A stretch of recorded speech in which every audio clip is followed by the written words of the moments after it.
So this is Penny's sixth session, and so here in a second I pause the video so that you can see I'm going to change one thing and just put the lead rope over her neck so I can start doing this kind of at liberty, and you can kind of see how that affects her and kind of worries her by just changing that one thing. So you really have to be really systematic in doing this kind of training, or any training really. So she's in her spot here, and then I was like, okay, she'll probably be totally fine with having this lead rope on her neck because I want her to kind of go in and out on her own at this point since she's doing it really well. So I'm gonna have it over and see that big reaction that she had. So that's okay. Like you can kind of see in the reflection here, like I kept it, it's not the best video ever, but I just kind of waited for her. Like we can relax, it's no big deal. She didn't get all the way off the trailer, so that's definitely a good thing for her because in the past she would just leave, like completely gone. So she's kind of waiting, looking to see if she wants to kind of go back up there on her own. And she does, and that looks really good. And then I'll go ahead and see like if I can just kind of put the rope on her. Really like and I should probably click and reinforce that right away. And she went up there on her own. Like she did way more here than I probably should have asked for. So like I should have just clicked and fed for having that lead rope on her neck. I probably could have asked her to come out of the trailer and then put on her neck.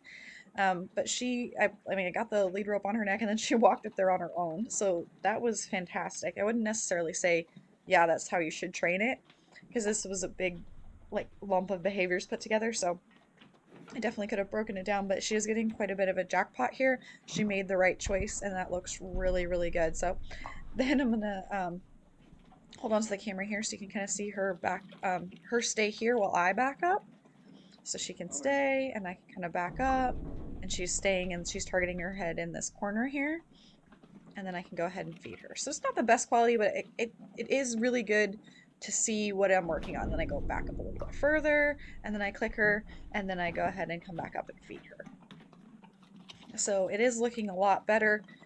She's really getting it, and then you can see I'm gonna ask her to back up, just kind of how light that cue is. It's just I'm barely picking up on the rope, and then she can back up on her own, take her time, and hop out, and, and then she kind of hops halfway out, and then waits for me. So that's really nice. That looks really great, and then I can just continue to ask her, nice and light, and she pops right out. So that looks really nice. And you can see from this angle, I'm going to send her in this time with the lead rope on her neck. So eventually that's how I'd like her to just go in, is I kind of fold the lead rope over and then I just ask her to go in and target, and then I could go up and I could reward her, I can shut the divider, and I can tie her in. That's going to be the goal. And so she's getting really close to that point right now. As you can see now, I'm ask her to stay here while I back out. So that's kind of where the point she's at is right now. And you saw that from the other angle is the same kind of situation here. I had the camera in my hand, but that's the same distance that I was working with before. It was just kind of harder to see. So almost to the end of the trailer. But again, you saw in the other videos, I built this up step by step. I took literally a half step, a whole step, a step and a half, 2 steps, until now I'm all the way at the end of the trailer. And then the next part of this is going to be messing with the divider itself. So I want to get that situated because obviously my trailer has dividers. If you have just a trailer with a swing door, you're going to do that first. Like my order of exercises here would be shutting the divider and then shutting that back door. Or I could, and then tying, or I could do shut the divider, tie, and then shut the back door. It doesn't really matter because she's in the divider. I just don't tie first. You don't want to tie the horse and then they get scared and there's no divider to really hold them in. We just don't want to do that.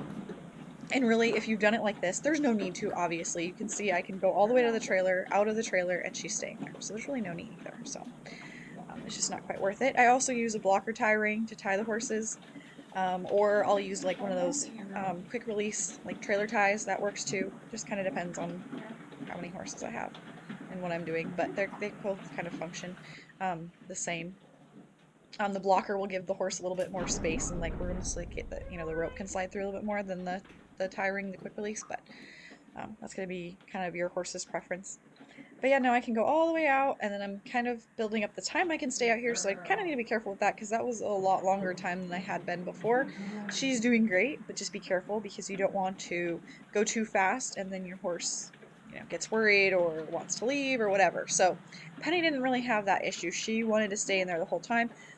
When you watch the videos with the Mustangs, you can see, like, Castor, is more wiggly in the trailer. Like he's like, okay, maybe I should come out. Maybe like, what should I do? So every horse is going to be different. So Penny was really, really solid on staying there. So that's, I mean, something I'm working with Castor as well. But yeah, you want to do very systematically, step by step. So I'm just kind of lumping too many things together there. So I would just be careful of that.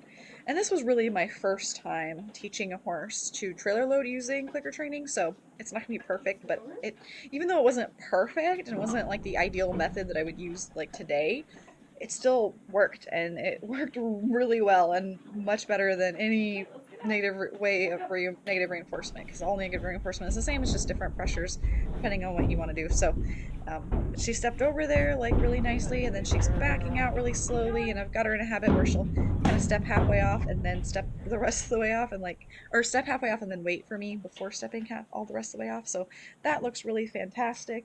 um, I'm really happy with this whole process, and we have little hiccups here and there, but overall, like, this looks great. Complete night and day from the beginning.